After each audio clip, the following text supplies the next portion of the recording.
மயிலாடுதுறையில் இளைஞரை கத்தியால் குத்திய கும்பலைச் சேர்ந்த ஒருவருக்கு பொதுமக்கள் தர்ம அடி கொடுத்த சம்பவம் பரபரப்பை ஏற்படுத்தியுள்ளது. மயிலாடுதுறையைச் சேர்ந்த செல்வராஜ், ராஜா இடையே முன்விரோதம் இருந்துள்ளது. இந்நிலையில் ராஜாவின் ஆட்கள் செல்வராஜின் மகன் மணிகண்டனை கத்தியால் தாக்கிவிட்டு தப்பிச் சென்றுள்ளனர். அப்போது அந்த கும்பலைச் சேர்ந்த சூர்யா என்ற இளைஞரை பொதுமக்கள் மடக்கி பிடித்து தர்ம அடி கொடுத்தனர். இது தொடர்பாக போலீசார் விசாரணை மேற்கொண்டு வருகின்றனர். தீபாவளி பண்டிகை காலத்தில் நாடு முழுவதும் 5,40,000 கோடி ரூபாய் அளவிற்கு வர்த்தகம் நடைபெற்றுள்ளதாக வணிகர்கள் சங்க கூட்டமைப்பு அறிவித்துள்ளது. இந்த அமைப்பு கடந்த செப்டம்பர் மாதம் 29ஆம் தேதி தொடங்கி அக்டோபர் 20ஆம் தேதி வரை நாடு முழுவதும் உள்ள 60 மாநகரங்கள் மற்றும் நகரங்களில் ஆய்வு நடத்தியது. இந்த ஆய்வின் முடிவில் நாடு முழுவதும் தீபாவளி பண்டிகையை முன்னிட்டு 5,40,000 கோடி ரூபாய் அளவிற்கு வர்த்தகம் நடைபெற்றுள்ளது தெரியவந்துள்ளது.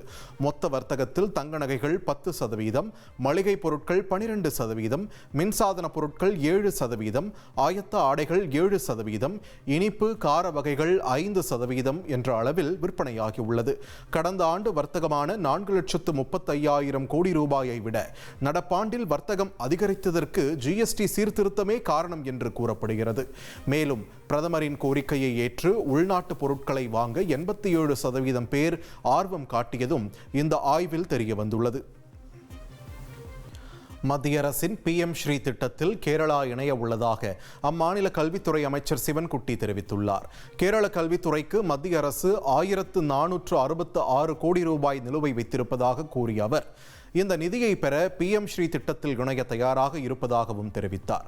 ஏற்கனவே பேரிடர் நிவாரண நிதி, வாக்காளர் பட்டியல் சிறப்பு தீவிர திருத்தம் உள்ளிட்ட விவகாரங்களில் மத்திய அரசுக்கும் கேரள மாநில அரசுக்கும் இடையே மோதல் போக்கு நீடிக்கும் நிலையில் PM ஸ்ரீ திட்டத்தில் அம்மாநிலம் இணைய இருப்பது முக்கியத்துவம் பெற்றுள்ளது. விஜய் சூர்யா நடிப்பில் சூப்பர் டூப்பர் ஹிட்டான ஃப்ரெண்ட்ஸ் திரைப்படம் நவம்பர் 21ஆம் தேதி ரீரிலீஸ் ஆகுது. மறைந்த இயக்குனர் சித்திக் இயக்கத்தில் நடிகர் விஜய், சூர்யா, ரமேஷ் கண்ணா, தேவயானி மற்றும் வடிவேலு நடிச்ச படம் ஃப்ரெண்ட்ஸ். அதுலயும் படத்துல வடிவேலுவோட நேசமணி கதாபாத்திரம் பல வருடங்களுக்கு பிறகு மீண்டும் வைரலாகி ஆச்சரியத்தை ஏற்படுத்துச்சு. நட்பு, காமெடி, காதல்னு அனைத்தும் கலந்த ஒரு பொழுதுபோக்கு அம்சமான ஃப்ரெண்ட்ஸ் 4K தொழில்நுட்பத்தில் நவம்பர் 21ஆம் தேதி ரீரிலீஸ் செய்யப்படுது. இனி செல்லும் இடமெல்லாம் செய்தி. தந்தி டிவியின் வாட்ஸ்அப் சேனலை ஃபாலோ பண்ணினா செல்ல இருக்கும் இடமெல்லாம் செய்தி.